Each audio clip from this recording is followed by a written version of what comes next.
Hello everyone, আসসালামু আলাইকুম। কেমন আছেন আপনারা সবাই? আশা করি সবাই ভালো আছেন। আমি টাঙ্গাইল থেকে বলছি সীমা। আপনারা দেখছেন আপনাদের পছন্দের ইউটিউব চ্যানেল সীমা সংসারে আপনাদের সবাইকে স্বাগতম। আবার হাজির হয়ে গেলাম নতুন আরেকটি এপিসোড নিয়ে।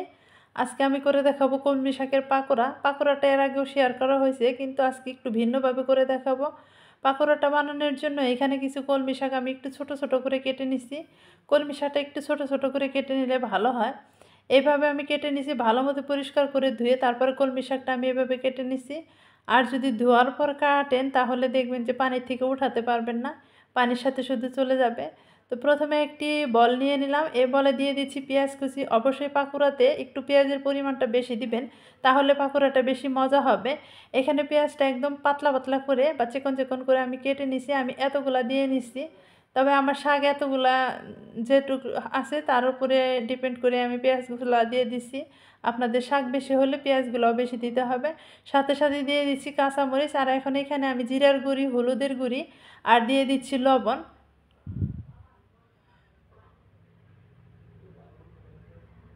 এখন এখানে আমি ডাউল আর চাউল একসাথে বেটে নিয়েছিলাম, সেগুলাই দিয়ে দিচ্ছি।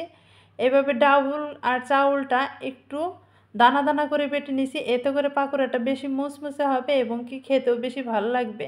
মুচমুচা পাকোড়া গরম গরম ভাতের সাথে যখন খাবেন তখন বেশি ভালো লাগবে। আর এখন এখানে আমি নিয়ে নিচ্ছি ময়দা।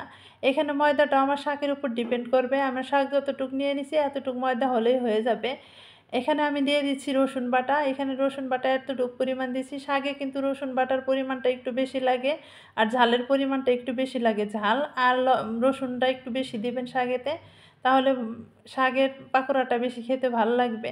এখন এগুলো আমি ভালো মতে মেখে নিচ্ছি। এগুলো কিন্তু শাকের সাথে মেখে নিলে আপনার শাকটা বেশি গলে যাবে, সেই জন্য এইভাবে প্রথম অবস্থায় একটু মেখে নিলে ভালো হবে।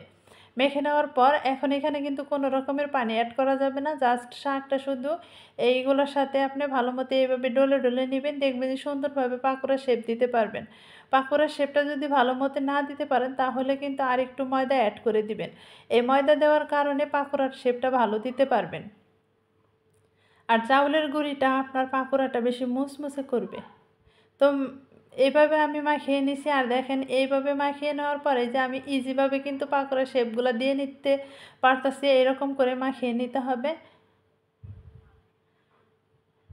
এখন আমি হাতটা ভালো মতো পরিষ্কার করে নিলাম, করে তারপর তেলটা বসিয়ে দিছি। তেলটা গরম হয়ে গেলে গরম গরম অবস্থায় গরম তেলে পাকোড়াটা দিয়ে নিতে হবে, এতে করে পাকোড়াটা তাড়াতাড়ি হয়ে যাবে। আর এই পাকোড়ার শেপগুলো কিন্তু তেমনটা গুলো হয় না, পাকোড়ার শেপটা একটু এলোমেলোভাবেই হয়, সেজন্য আমি এভাবে দিয়ে নিছি।